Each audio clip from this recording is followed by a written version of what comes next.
पिछले कुछ सालों में टेक्नोलॉजी की दुनिया में एक ही नाम गूंज रहा है, एनवीडिया का। $4.5 ट्रिलियन की वो कंपनी जिनके चिप्स यानी जीपीयूज के बिना चैट जीपीटी जैसे एआई मॉडल्स काम नहीं कर सकते। $4.5 ट्रिलियन कितना होता है? इंडिया का जो करंट जीडीपी साइज है अक्टूबर 2025 में, उससे ज्यादा। एनवीडिया का स्टॉक आसमान छू रहा है और पूरी दुनिया उसके चिप्स के लिए और शेयर्स के लिए भी दीवानी है। लेकिन एनवीडिया ये चिप्स खुद नहीं बनाती है, इन्हें बनाती है ताइवान की एक कंपनी टीएसएमसी। और यही बात यूएस को परेशान करती है कि दुनिया की सबसे ज़रूरी चिप्स एक ऐसे द्वीप पर बनती हैं जिन पर कभी भी चीन अपना हक जता सकता है। इसी डर के चलते अमेरिका ने $52 बिलियन का चिप्स एक्ट पास किया, एक विशाल योजना बनाई ताकि दुनिया के सबसे एडवांस चिप्स फिर से यूएस सॉइल पर ही बनने लगे। लेकिन यहाँ एक पेंच है, कह लीजिए कि बहुत बड़ा पेंच है। चाहे एनवीडिया के लिए चिप्स बनाने वाली ताइवान की टीएसएमसी हो या चिप्स एक्ट के तहत यूएस में बन रही इंटेल की नई फैक्ट्रीज हो, इन सब को दुनिया की सबसे एडवांस एआई चिप्स बनाने के लिए एक ही मशीन की ज़रूरत पड़ती है। एक ऐसी मशीन जो एक बस के साइज़ की होती है और जिसकी कीमत 3,500 करोड़ रुपए से ज़्यादा होती है और जिसे बनाने वाली कंपनी दुनिया में सिर्फ और सिर्फ एक है। सबसे हैरान करने वाली बात, ये कंपनी ना तो अमेरिका की है, न ताइवान की और न ही चीन की। ये एक छोटे से यूरोपियन देश नीदरलैंड्स की कंपनी है। नाम है एएसएमएल, पूरा नाम advance semiconductor materials lithography holding, ASML. सवाल ये है कि इस कंपनी की मशीन में ऐसा क्या है कि एनवीडिया का एआई साम्राज्य, अमेरिका का $52 बिलियन का चिप्स एक्ट और चीन का सुपर पावर बनने का सपना, ये सब एक गुमनाम डच कंपनी पर टिके हुए हैं। और दूसरा सवाल कि हॉलैंड की एक छोटी सी कंपनी जियोपॉलिटिक्स के सबसे बड़ी लड़ाई का मोहरा कैसे बन गई। नमस्ते, मैं हूं निखिल और आप देख रहे हैं अलिफ लाला, जिसमें आज जानेंगे कहानी एएसएमएल की।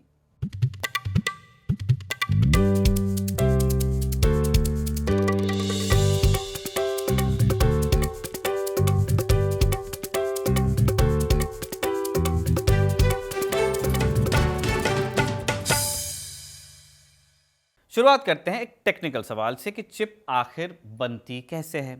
सोचिए, आपको एक बहुत बड़ा, बहुत जटिल शहर बसाना है जिसमें अरबों घर हों, सड़कें और गलियां हों, और ये सब आपको एक छोटे से ज़मीन के टुकड़े पर करना है।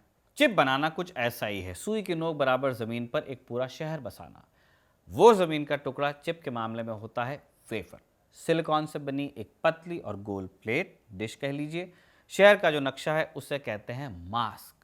ये चिप का ब्लूप्रिंट है और जिस मशीन से यह नक्शा ज़मीन पर छापा जाता है वो है लिथोग्राफी मशीन। आप इसे दुनिया का सबसे एडवांस प्रोजेक्टर या फोटोकॉपी मशीन भी कह सकते हैं, उस तरह से इसको समझ सकते हैं। प्रोसेस बहुत सिंपल है। वेफर पर एक लाइट सेंसिटिव केमिकल की परत बिछाई जाती है जो रिएक्ट करती है लाइट को। फिर लिथोग्राफी मशीन उस पर मास्क के जरिए रोशनी डालती है और रोशनी पड़ते ही केमिकल पर नक्शा छपने लगता है। ये प्रोसेस करने के बाद फिर वेफर को धो लेते हैं और नक्शे का पैटर्न उस पर हमेशा के लिए बन जाता है। लेकिन यहाँ पे एक कैच है, बात 2D में नहीं हो रही है, बात हो रही है 3D में। चिप एक मंजिला इमारत की तरह नहीं होती, फ्लैट नहीं होती। आप ऐसे सोचिए कि एक ऐसा शहर है जहाँ पे बहुत ऊंची ऊंची हाई राइज बिल्डिंग्स हैं, इसलिए ये प्रोसेस सैकड़ों बार दोहराना पड़ता है, परत दर परत, एक के ऊपर एक परत आती है, तब जाकर एक 3D स्ट्रक्चर तैयार होता है जिसे हम चिप या प्रोसेसर कह सकते हैं। इस प्रोसेस में जिस रोशनी का इस्तेमाल होता है वही सबसे इम्पॉर्टेंट चीज़ है, उसको बरतने का हुनर या टेक्नोलॉजी। ऐसे समझिए कि ये रोशनी एक तरह का मार्कर पेन है जिससे नक्शा छापा जाता है। दशकों तक इस काम के लिए जिस रोशनी का इस्तेमाल होता था वो थी DUV यानी डीप अल्ट्रा वॉयलेट लाइट। ये एक ख़ास तरह का लेज़र ही थी। सालों तक इससे नक्शे छापने का काम अच्छे से चलता रहा, लेकिन फिर आया मूर्स लॉ या मूर का नियम, उसको आप कह लीजिए। इंटेल के को फाउंडर थे गॉर्डन मूर। उन्होंने एक नियम दिया था जिसे मूर लॉ कहा गया। क्या कहता है नियम? मूर ने कहा कि हर 2 साल में चिप पर ट्रांजिस्टर, यानी आप ऐसे समझ लीजिए कि एक शहर है तो उसमें घरों और सड़कों की संख्या डबल हो जाएगी। मतलब आपको हर 2 साल में उसी ज़मीन के टुकड़े पर दोगुना बड़ा शहर बसाना पड़ रहा है अगर आपको टेक्नोलॉजी के साथ में चलना है, समय के साथ में चलना है। इसीलिए अब ज़रूरी है कि नक्शे की लाइनें और बारीक होती जाएं। यही DUV टेक्नोलॉजी हाँफने लगी, अपने चरम पे पहुंचने लगी। मोटा मार्कर पेन बहुत मोटी लाइन बना रहा था, लाइंस आपस में मिल रही थी, डिज़ाइन ख़राब हो रहे थे, पूरी टेक इंडस्ट्री एक अदृश्य दीवार से जैसे टकरा गई थी। तो सोल्यूशन क्या है? सोल्यूशन है एक ऐसा पेन जिसकी नोक और ज़्यादा बारीक हो। यहीं पर एंट्री होती है एएसएमएल की। एएसएमएल आज दुनिया की सबसे इंपॉर्टेंट कंपनीज में से एक है, क्योंकि उसने ट्रांजिस्टर्स की संख्या बढ़ाने के लिए और भी बारीक नोक वाला पेन बना लिया। आसानी से नहीं, 20 साल चली एक लड़ाई के नतीजे में, जो खुद फिजिक्स के लॉज के खिलाफ लड़ी गई। तो अब तक हमने समझा कि जैसे जैसे एक चिप पर ट्रांजिस्टर्स की संख्या बढ़ती गई, आपको ऐसी टेक्नोलॉजी की ज़रूरत महसूस होने लगी जो एक ऐसे पेन की तरह हो जिसकी नोक सुई से भी ज़्यादा बारीक हो। और यही बारीक पेन था EUV, यानी एक्सट्रीम अल्ट्रा वायलेट लाइट। हमने पहले DUV की बात की थी, अब हम EUV की बात कर रहे हैं। क्या फ़र्क है? फ़र्क है वेवलेंथ का। DUV की लाइट वेवलेंथ थी 193 नैनोमीटर, जबकि EUV की वेवलेंथ है सिर्फ 13.5 नैनोमीटर, यानी करीब 14 गुना ज़्यादा बारीक। इतनी बारीक रोशनी से ही अरबों ट्रांजिस्टर वाले चिप्स पर डिज़ाइन छापना मुमकिन हो पाया। लेकिन यहीं से असली चुनौती शुरू हुई। EUV लाइट बनाना कोई आम लाइट बनाने जैसा नहीं था, या उसको प्रोजेक्ट करना। ये रोशनी इतनी ज़्यादा एनर्जी वाली होती है कि ये हवा, पानी, कांच, हर चीज़ से टकराकर ख़त्म ही हो जाती है। जापान की नाइकॉन और कैनन जैसी बड़ी कंपनीज ने इस पर रिसर्च शुरू की, लेकिन कुछ ही सालों में उन्होंने गिव अप कर दिया। उन्हें लगा कि ये प्रोजेक्ट पैसे और समय की बर्बादी है, हो नहीं पा रहा है। लेकिन एक कंपनी थी जो इस जिद पर अड़ी रही, वही कंपनी थी ASML। 1997 में ASML ने इस तकनीक पर काम शुरू किया, EUV की। ASML ने शुरू में EUV पैदा करने के लिए एक पुराना तरीका अपनाया जिसे कहते हैं डिस्चार्ज प्रोड्यूस्ड प्लाज्मा, DPP। ज़्यादा डिटेल में न जाते हुए अभी आप इतना समझ लीजिए कि यह तरीका पूरी तरह फेल हुआ। इससे रोशनी इतनी कमज़ोर बनती थी कि एक वेफर छापने में घंटों लगते थे। एक दशक की कोशिश के बाद ASML ने यह आइडिया ड्रॉप किया और फिर तरीका चेंज किया। नया आइडिया या नया तरीका, नया अप्रोच ये था कि मशीन के अंदर पिघले हुए टिन की एक नन्ही सी बूंद को गिराया जाए, और इससे पहले कि वो नीचे गिरे उस पर एक बेहद शक्तिशाली CO2 लेज़र दागा जाए, इतनी शक्ति से कि वो बूंद एक प्लाज्मा में बदल जाए। एक ऐसा प्लाज्मा जो सूरज की सतह से भी कई गुना ज़्यादा गर्म हो, और उस धमाके से जो रोशनी निकले वो होगी EUV। फिर उस रोशनी को खास किस्म के आइनों से पकड़कर चिप पर डिज़ाइन छापा जाएगा, और ये सब एक सेकंड में 50,000 बार करना था। ये काम इतना मुश्किल था कि रोशनी के रास्ते में अगर हवा भी आ जाए तो वो उसे पूरी तरह सोख लेती थी। इसलिए पूरी मशीन को एक वैक्यूम चेंबर में बनाया गया। कांच के लेंस भी इस रोशनी को सोख लेते थे, इसलिए उनकी जगह खास आइनों का इस्तेमाल होना था। ऐसे समझ लीजिए आप कि EUV लाइट को फोकस करने वाले ये शीशे इंसान द्वारा बनाई गई अब तक की सबसे सपाट, सबसे फ्लैट सतह हैं। कितना फ्लैट कि अगर इस शीशे को आप जर्मनी के पूरे एरिया के बराबर कर देंगे, जर्मनी का एग्जाम्पल क्यों दिया आपको आगे समझ में भी आएगा, पूरे जर्मनी के आकार का अगर शीशा बनाए तो इतना फ्लैट है कि सबसे बड़ा जो उस पर अंडुलेशन आएगा, सबसे बड़ा जो बम्प होगा, सिर्फ 1 मिलीमीटर का होगा। इसके अलावा जो CO2 से टिन की बूंद पर निशाना लगाने के प्रोसेस होगा, जिसका जिक्र अभी हमने किया, वो कुछ ऐसी थी मानो जैसे पृथ्वी से चांद पर रखी किसी गोल्फ की गेंद पर आपको लेज़र हिट करना हो। पृथ्वी पे आप हैं, चांद जो करवा चौथ पे लोग देख लेते हैं, बाकी दिनों में भी देख लेते हैं। आप सोचिए वहाँ एक गोल्फ बॉल है जिसको आपको लेज़र से हिट करना है। अब सुनने से समझ में आ सकता है कि ये प्रक्रिया है तो कॉम्प्लिकेटेड। सालों तक कोशिश होती रही लेकिन कोई तोड़ मिला नहीं। फिर 2006 के आसपास चीज़ें बदलती हैं। सैन डिएगो की एक कंपनी है साइमर, इसने वादा किया कि वो एक नई लेज़र टेक्नोलॉजी देगी। अब ये जो साइमर थी पहले से ही ASML की DUV मशीन्स के लिए लेज़र बना रही थी। तो इस तरह ASML के पास एक पावरफुल लेज़र आ गया जो एक सेकंड में 50,000 बार टिन की बूंदों पर निशाना लगाकर एक EUV लाइट पैदा कर सकता था। लेकिन यहाँ पे चैलेंज नंबर 1 पूरा हुआ है। साइमर का लेज़र वाला आइडिया काम का तो था, पर वो अपने साथ नए चैलेंजेस भी लेके आया। पहली दिक्कत थी कि जब लेज़र टिन की बूंद से टकराता तो कुछ रोशनी वापस लौटकर लेज़र के एम्पलीफायर को ही जला देती थी। मशीन एक तरह से खुदकुशी कर लेती थी। इस समस्या को सुलझाने में कितना टाइम लगा होगा आप सोचिए, 5 साल। दूसरी समस्या थी हाइजीन। हर लेज़र के धमाके के बाद टिन की कालिक मशीन के बेहद कीमती आईनों पर जम जाती थी। अब आईने गंदे हो जाते थे तो रोशनी कम हो जाती थी, मशीन का पार घट जाता था। चिप बनाने वाली फैक्ट्रियों को हर कुछ हफ्तों में मशीन रोककर आईने साफ करने पड़ते थे, जिसमें लाखों डॉलर का खर्च आता था। नुकसान ही समझ लीजिए। बात यहाँ पे भी नहीं रुकी, आईनों पर ब्लिस्टर्स यानी छाले पड़ने लगे, जैसे धूप में आपकी त्वचा के साथ होता है वैसे ही आईने भी जलने लगे। साल दर साल बीतते गए, 2010, 12, 15 ASML अरबों डॉलर इस प्रोजेक्ट में फूंक चुकी थी। उनके ग्राहक जैसे सैमसंग और TSMC अब अपना पेशेंस खोने लगे थे। सैमसंग ने साफ कह दिया था कि हमें 100 वाट पावर वाली मशीन चाहिए, वरना ये डील हम कर देंगे क्लोज। ASML उस वक्त 10 वॉट भी ठीक से नहीं बना पा रहा था पावर रेटिंग। 2017 आते आते ऐसा लगने लगा कि शायद ये लड़ाई ASML हारेगी, और फिर एक एक्सीडेंट हो गया। फरवरी 2018 में एक इंजीनियर ने एक अजीब सी चीज़ नोटिस की। जब भी मशीन को मेंटेनेंस के लिए वो खोलता था और वैक्यूम चेंबर में नॉर्मल हवा जाती थी, तो आईने अपने आप थोड़े साफ हो जाते थे। टीम के केमिस्ट को शक हुआ कि शायद हवा में मौजूद ऑक्सीजन कालिक से रिएक्ट कर रहा है, तो उन्होंने तुरंत कुछ टेस्ट किए और नतीजा बड़ा हैरान करने वाला आया कि अगर वैक्यूम में हाइड्रोजन के साथ थोड़ी सी ऑक्सीजन भी मिला दी जाए तो आईने काफ़ी लंबे समय तक साफ रहेंगे। 20 साल से जिस समस्या ने अरबों डॉलर और हज़ारों लाखों घंटों की मेहनत बर्बाद कर दी थी, उसका हल इतना आसान था, एक छोटा सा ऑक्सीजन पाइप लगाना पड़ा। ये वो पल था एग्जैक्टली जिसने सब कुछ बदला। मार्च 2018 में कंपनी के अधिकारी साउथ कोरिया गए और सैमसंग को दिखाया कि EUV अब प्रोडक्शन के लिए तैयार है, स्केल भी कर सकते हो आप। एक्सपेरिमेंट नहीं रहा। सैमसंग ने तुरंत अगली पीढ़ी की मशीन का कॉन्ट्रैक्ट साइन किया। इस एक जीत ने ASML को आने वाले दशकों के लिए टेक्नोलॉजी का बेताज बादशाह बनाया, एक ऐसी मोनोपोली जिसे तोड़ना लगभग नामुमकिन है, कम से कम अभी।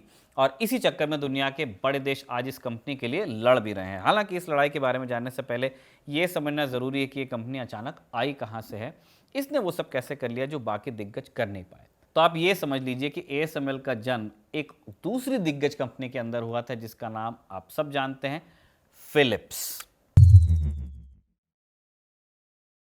70 और 80 के दशक में फिलिप्स एक बहुत बड़ा जायंट था, आज भी है, लेकिन वो रौनक नहीं है। 4 लाख से ज़्यादा कर्मचारी इसके होते थे world over. Television, radio, light bulb से लेकर घर के अलग अलग अप्लायंसेस बनाते थे, प्रेस से लेकर सब कुछ।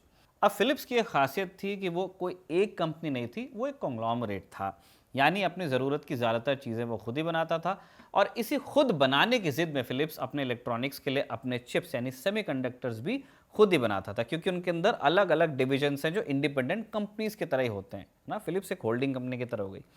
फिलिप्स की अपनी चिप फैक्ट्रीज पुरानी और धीमी मशीन से परेशान थी, और उनसे बहुत ख़राब चिप्स तब बनती थी।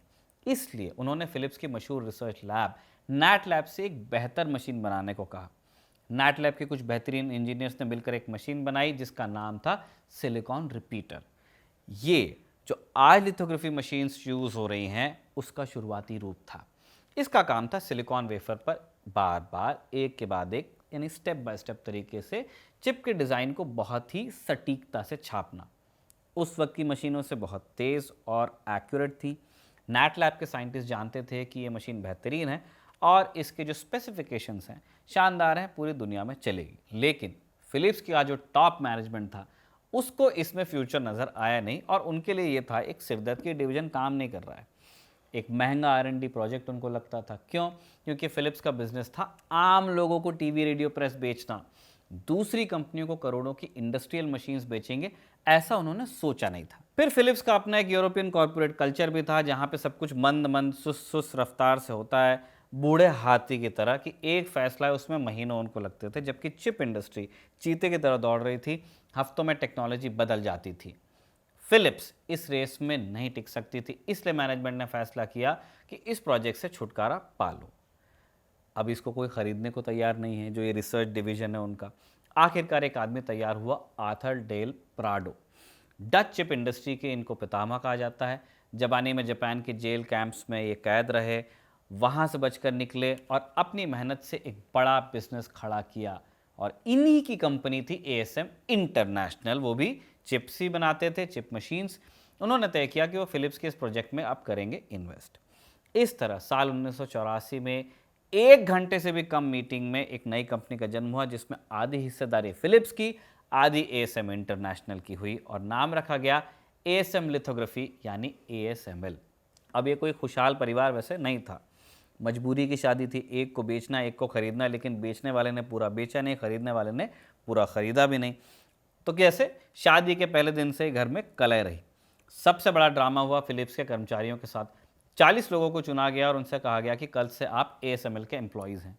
अब उन लोगों के पैरों तले ज़मीन खिसक गई कि वो फिलिप्स जैसी बड़ी और सिक्योर कॉरपोरेट कंपनी में काम करते थे, शानदार पेंशन और बच्चों की पढ़ाई के लिए फंड्स उनको मिलते थे, और अब उन्हें एक नए स्टार्टअप में फेंका जा रहा था जिसके बारे में उन्हें लगता था, यकीन था उनको कि ये पिटने वाली है।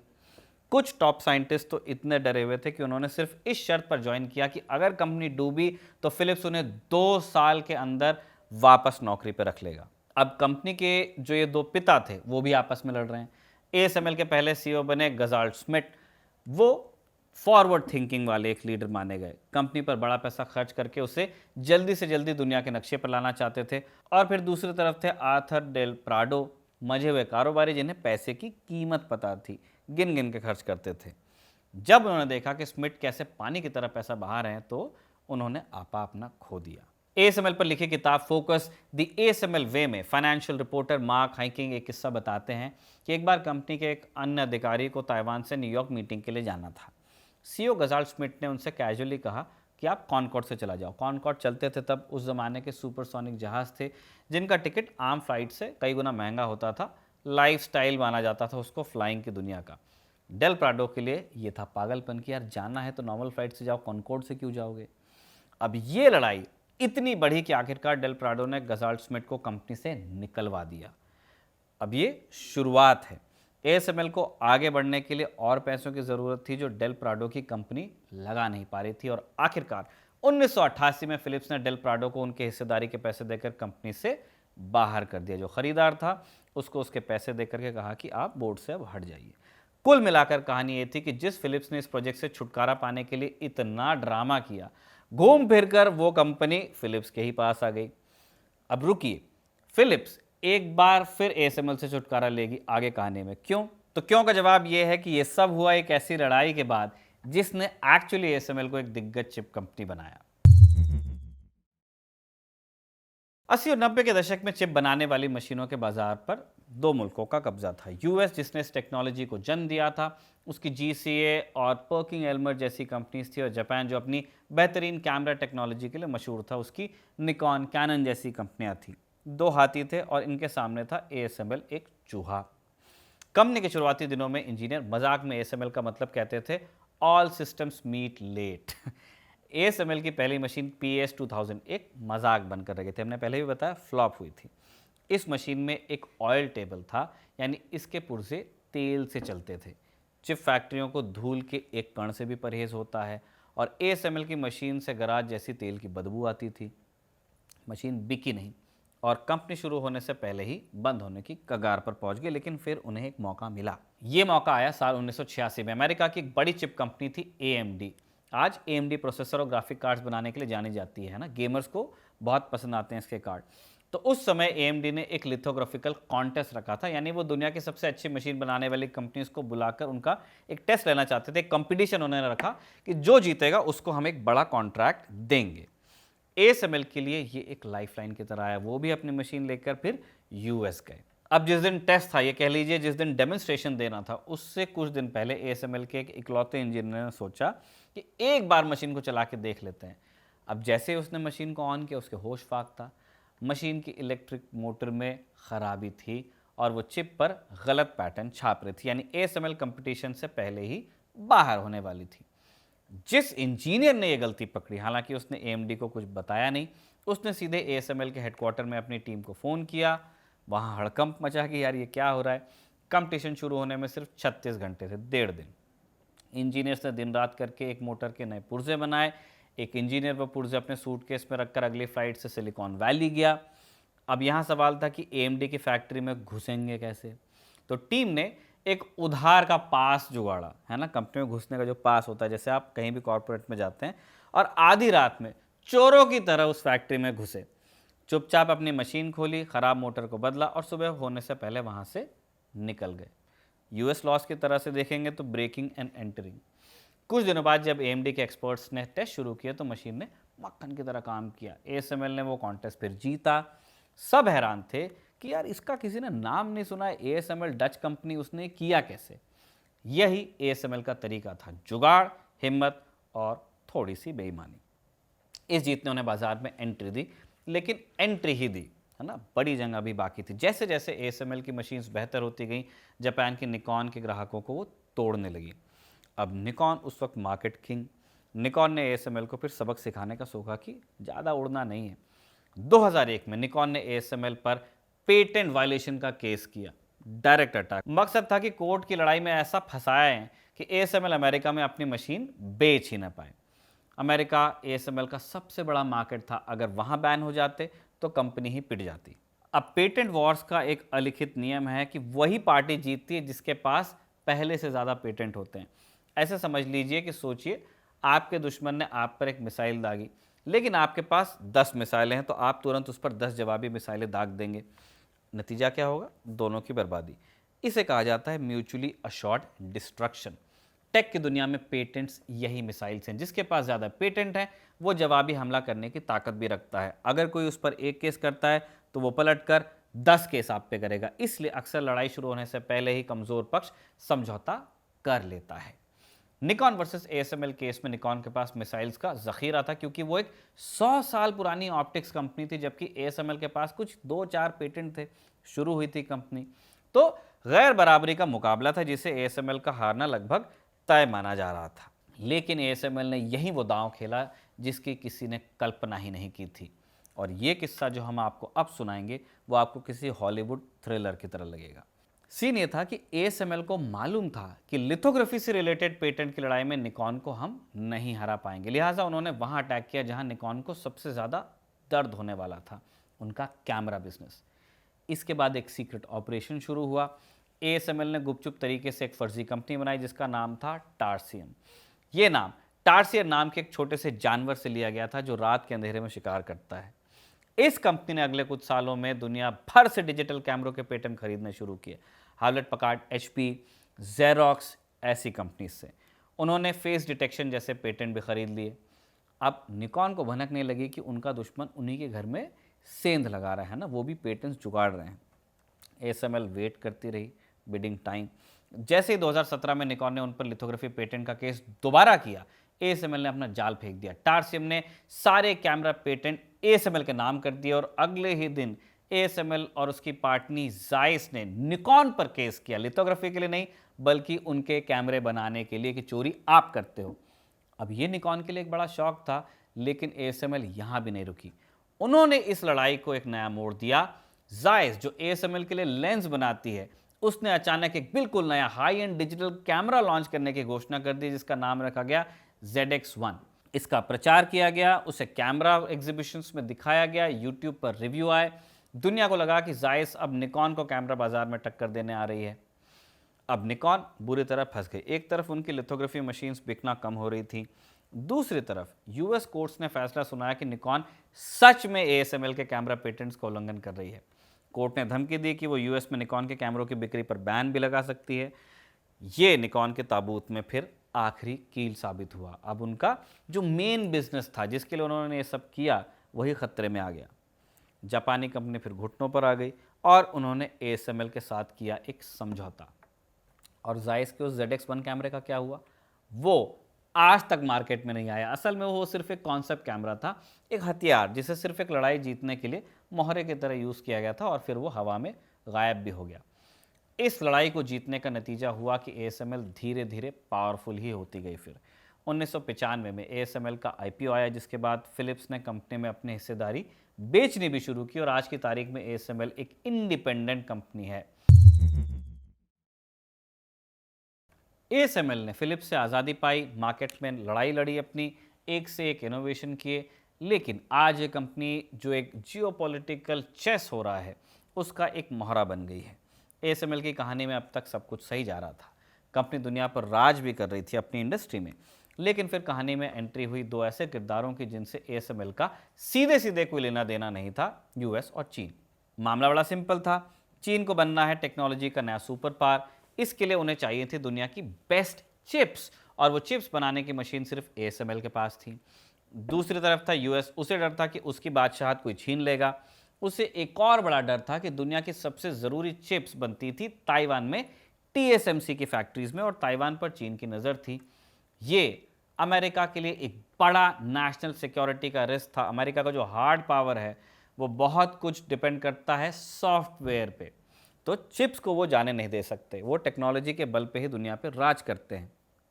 इस डर और लड़ाई को अचानक कई गुना बढ़ा दिया एनवीडिया के एआई बूम ने। 2022-23 में एआई की दुनिया में एक एक्सप्लोजन हुआ। चैट जीपीटी जैसे मॉडल्स ने दुनिया को हैरान किया। अब ये एआई मॉडल चलता है एनवीडिया के बनाए जीपीयूस पे, लेकिन एनवीडिया ये जीपीयू सिर्फ डिज़ाइन करती है, मैन्युफैक्चर नहीं करती। मैन्युफैक्चरिंग होती है ताइवान की टीएसएमसी में। टीएसएमसी इन्हें बनाती है एएसएमएल की मशीन्स पर। यानी चिप्स की पूरी सप्लाई चेन की जो शुरुआत है वो न चीन में है, न यूएस में, एएसएमएल में है, नीदरलैंड्स में।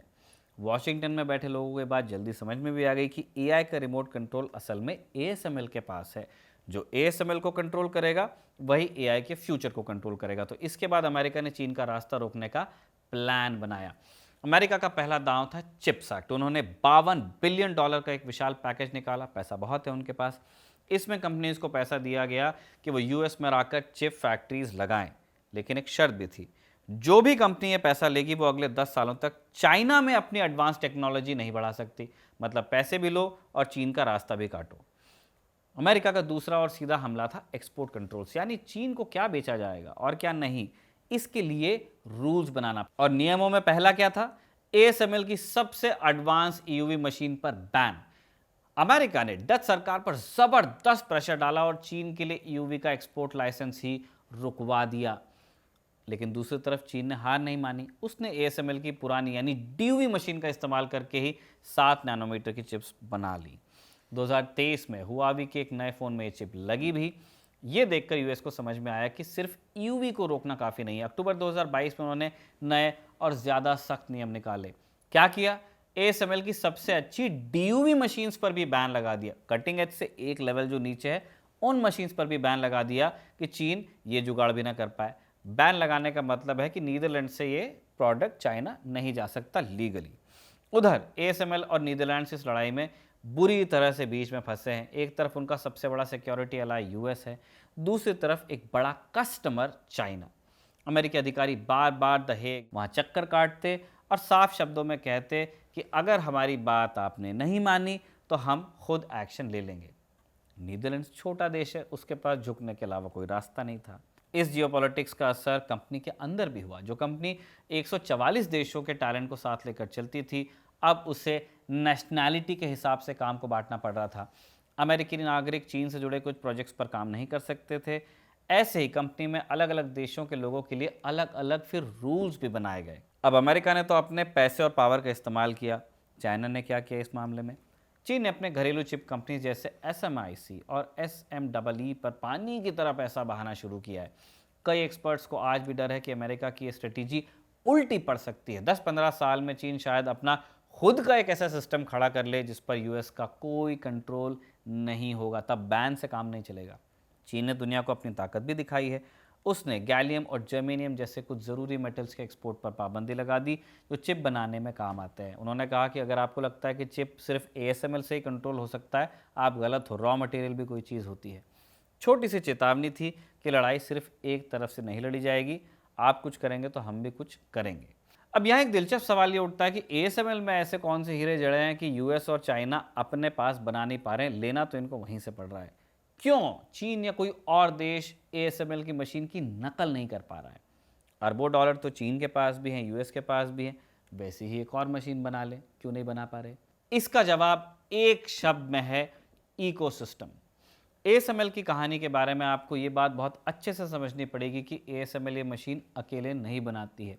सच ये है कि वो मशीन के 90% से ज़्यादा पुर्जे खुद बनाती नहीं, बल्कि दुनिया भर की विशेषज्ञ कंपनियों से बनवाती है। मशीन का लेंस जैसे आप लीजिए, एक जर्मन कंपनी बनाती है, कार्ल ज़ाइस एजी। जब लेंस के फ्लैट होने के संबंध में जर्मन मैप का उदाहरण दिया गया था, तो मेरा हिंट वही था कि इस लेंस को बनाने वाली कंपनी एक जर्मन फर्म है, ज़ाइस। दुनिया की बेस्ट ऑप्टिक सिस्टम बनाने वाली कंपनी इसको माना जाता है। चश्मे भी बनाती है। चश्मे के लिए जो लेंस होता है, अच्छे लेंसेज माने जाते हैं।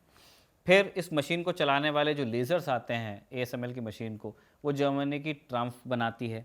उसके अंदर के जो वैक्यूम चेंबर्स हैं, रोबोटिक आर्म्स हैं और जो हज़ारों दूसरे पुर्जे हैं, नीदरलैंड्स की वीडीएल ग्रुप जैसी सैकड़ों अलग अलग कंपनियां बनाती हैं। इनमें से हर कंपनी अपने काम की माहिर है। जाइस लेंस की माहिर है, बाकी कंपनियां अपने काम की माहिर हैं। एएसएमएल इसको पूल करती है। तो एएसएमएल ने सिर्फ एक मशीन नहीं बनाई है, उसने 40 सालों में इन सारी कंपनियों का एक भरोसे का नेटवर्क भी बनाया है। चीन को अगर एएसएमएल को कॉपी करना है तो उसे सिर्फ एक मशीन कॉपी नहीं करनी है, उसे जर्मनी की जायस, ट्राम्फ और ऐसी हज़ारों कंपनियों को कॉपी करना पड़ेगा और पूरे इकोसिस्टम को यूरोपियन स्टैंडर्ड्स पर दोबारा बनाना पड़ेगा। और इसी नेटवर्क को बनाने में एएसएमएल को 40 साल लग गए। यही एएसएमएल की सफलता का राज है। इसलिए यूएस भी पैसे और पावर का दम दिखा पा रहा है, लेकिन पूरा सारा सामान उठा के नहीं ला पा रहा अपने यहाँ। आज यानी 2025 में एएसएमएल एक कामयाब कंपनी है, लेकिन वो पहले से कहीं ज़्यादा बंधी हुई भी है। उसका भविष्य अब वॉशिंगटन और बीजिंग के बीच तय हो रहा है। और अब बड़ा सवाल ये नहीं है कि एएसएमएल अगली मशीन बना पाएगी या नहीं। सबसे बड़ा सवाल ये है कि क्या एक ऐसी कंपनी जो खुली और ग्लोबल दुनिया में बड़ी हुई, वो दीवारों में बटती हुई इस नई दुनिया में ज़िंदा रह पाएगी। इसी नोट पर हम इस एपिसोड को समाप्त करते हैं, जिसे बड़ी मेहनत के साथ कमल ने लिखा था और अयान ने रिकॉर्ड किया था। आप देखते रहिए खबरगांव।